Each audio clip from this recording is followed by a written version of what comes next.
By the grace of the gods, Ryoma returns to his laundry agency, where he is greeted outside by Li Ling and Faye. Inside the place, Jane and Fina and Maria were busy attending to customers' needs, while in the kitchen, Chelma was preparing some food for later. In the laundry room, Cleaner and Sticky Slimes, Carla and Callum were working hard preparing their laundry. Carla would later ask Ryoma to work earlier each day to mitigate the extensive work that Ryoma does at the store in hopes of training the newcomers. Understanding Carla's reasoning, Ryoma agrees. Before Carla could continue the conversation regarding the brand shop, some noise was heard from outside, and when Ryoma and Carla checked it out, they learned that Lily had dealt with a couple of unruly customers. For the rest of the day, Ryoma and the Sticky Slimes create several more panes of reinforced glass, and at the end, Ryoma sees a new slime called Medicine Slime. After using appraisal on it, Ryoma learns that it has an evolved form of poison slime. Ryoma deduces that the poison slime had evolved after it came in contact with some antidote the other day, and his theory was proven right after he fed some antidote to the poison slimes. Having his medicine slime showcase what medicines it could create, Ryoma learns they were ointment, hemostat, antidote, fast and slow poison, fast and slow paralysis, and antibacterial. Curious to learn more about the antibacterial medicine, Ryoma's appraisal reveals that it is basically a disinfectant. Worried that his overworking habits would worry them, Ryoma visits them at church. Unbeknownst to Ryoma, a new god took a liking to him. He's sent to the god realm, where he meets Tikkun, the god of technology and craftsmanship. They introduce themselves and discuss Tikkun's impression of Ryoma's craft and the gods of that world. One in particular was Fernobilia, the god of magic and academics. Back at the laundry store, Ryoma holds a meeting with Faye, Li Ling, Carla, and Callum regarding his new invention, the reinforced glass panes, for better security in the store. Faye and Li Ling tried out the durability of the glass. Li Ling attacked it while Faye held it up. Their test demonstration goes off without a hitch, but Li Ling mentions that it's a drawback if they would be in a predicament if they needed to break the glass to escape. Before heading off to his meeting with Serge, Carla asks Ryoma about opening a shop in another town now that they have more manpower. However, Serge suggests that he join the Merchant Guild as a chemist to buy the bottles he needs in bulk at a discounted price. Later, Ryoma meets with Glycilla and shows her a bottle of antidote and disinfectant. Impressed with the potency of the medicines, Glycilla also mentioned opening a second shop and, if he lacked the funding, starting to sell his medicines to kickstart it. Outside, Ryoma receives a letter from Eliaria, who informs him about how everything is going on her side. Once he was done reading the letter, Ryoma considered opening another shop a little more. After Ryoma meets with the head of the Tamer Guild, Taylor Smith, he deals with an unruly customer who tries to extort money from the store for ripping his shirt. However, after Ryoma examines the shirt, he realizes the rips were made with a knife. To prove his point, Ryoma has a couple of cleaner slimes showing how they clean laundry and don't tear them. Upset by the revelation, the customer tries to attack Ryoma, who easily knocks him out and has him escorted by the authorities. Carla notes her concern about the motive behind the appearances of unruly clients and promises to have Callum look into it. While walking home down the streets of Gimol, Ryoma runs into Asagi, and after noticing Asagi's new sword, he asks where Asagi bought it. Asagi replies that swords like his are sold at the royal capital, but dissuades buying one as they become dull over time and are expensive. Moreover, Asagi gets his sword sent to him from his hometown. Later, in the mines, Ryoma creates the necessary ingredients to make a katana. However, he lacks the techniques to forge one.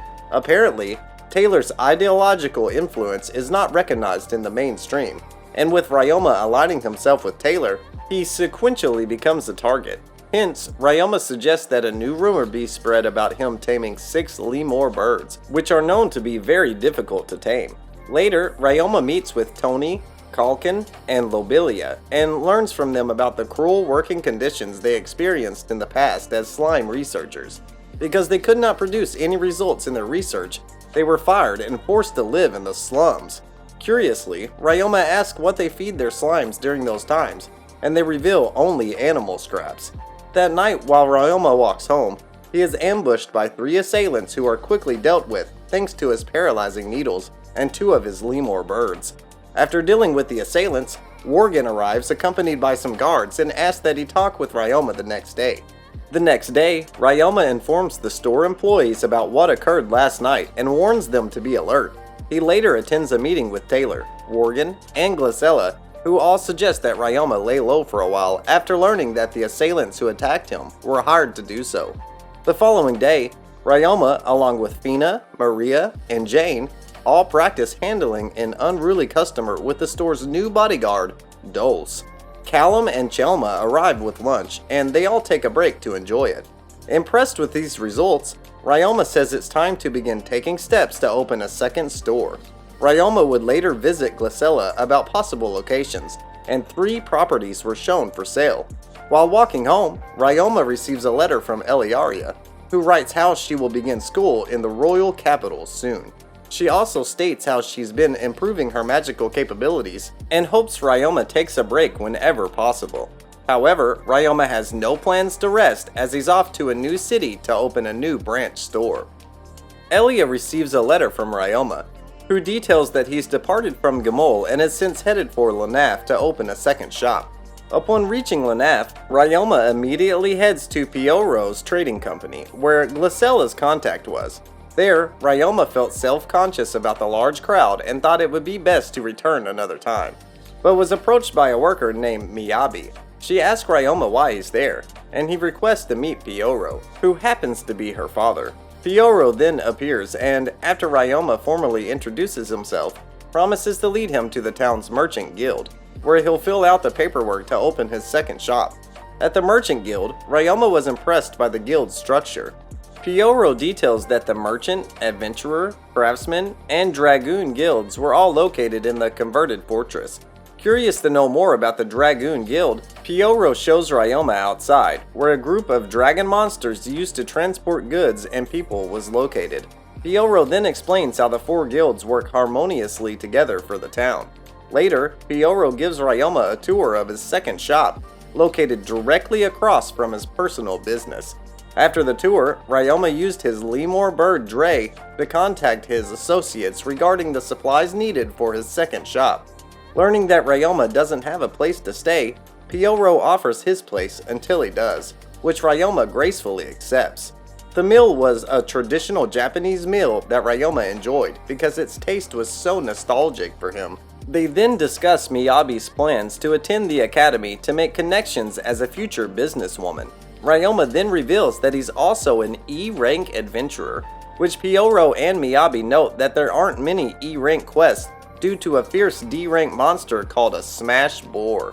Its presence was also ruining business for the town, and Ryoma recalls that the Smash Boar was one of the monsters that the gods mentioned to him before he was reincarnated. The following day, Pioro was too busy to help, so he had Miyabi help Ryoma in his place. They begin purchasing lumber for the shop's furniture, and Ryoma has his slimes handle the cleaning and furniture making. Pioro visits the shop later and witnesses the slimes at work. Ryoma did the herb gathering for the guild with his slimes. After they complete this, one of Ryoma's Lemur birds delivers a letter from Elia, which reads how excited she is that Ryoma will open a second shop. Elia hopes Ryoma will open a shop one day in the royal capital. When Ryoma finishes the letter, screams are heard, and a Smash Boar can be seen chasing a couple of adventurers. A couple of adventurers chased by a Smash Boar run towards Ryoma, who uses a bow to fire off 3 arrows against it, but its hide is too thick to pierce though. So, using a magically enhanced punch, Ryoma defeated the Smash Boar. The 2 adventurers thanked Ryoma for what he did, but also informed him of their wounded comrade. Hence, Ryoma offered to cure the person, and the adventurers agreed to the offer. As the adventurers go and retrieve their wounded comrade, Ryoma uses his bloody slime to drain the Smash Boar's blood and prepares a heal slime. Moments later, Ryoma diagnoses the injured adventurer's injuries and has his heal slime to heal her. In exchange for healing their injured comrade, the adventurers give Ryoma a small pouch of money and help him carry the Smash Boar back to the Adventurer Guild.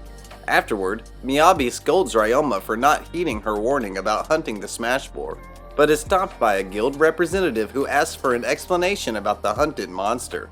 Once the guild rep and Philly's party had departed from the scene, Pioro had his butchers carve the Smash Boar, and they noted how it wasn't bleeding when they did it. Ryoma then reveals how he exsanguinated the blood from the boar using his bloody slime. Pyoro tries to cajole Ryoma into selling him his bloody slime, but he refuses. Pyoro interrupts their conversation to ask Ryoma what to prepare for lunch with smash boar meat. Hence, using the ingredients offered to him by Pyoro, Ryoma makes what he calls Geiger Smash Boar and Boar Soup, and Pyoro and Miyabi compliment both dishes. The Geiger Smash Boar would sell like hotcakes to the masses later. The next day, as Ryoma puts the finishing touches on the smaller parts of the shop, Carla, along with Kalkin, Tony, and Lobelia arrive by carriage. 3 new hires, 2 clerks, and a cook were introduced but not named. And within 3 days, with their help, the work around the second shop sped up. Eventually, the second shop opened, and Ryoma wrote a letter to Elia about it. Once the second shop is all settled, Ryoma gets ready to return to Gamul and is seen by his second shop employees. On his way back to Gamul, Ryoma receives a reply letter from Elia through Lee Moore Bird. Grateful towards Ryoma, he notes that he would have missed him if Ryoma had arrived a day later, since he has a week-long business in Celeban. There, a magic item market was held. Surge then demonstrates a magical item that Ryoma recognizes as a toy car and learns that life-size versions exist and races involving them are being held. What slime is your favorite? Then don't forget to subscribe to my channel.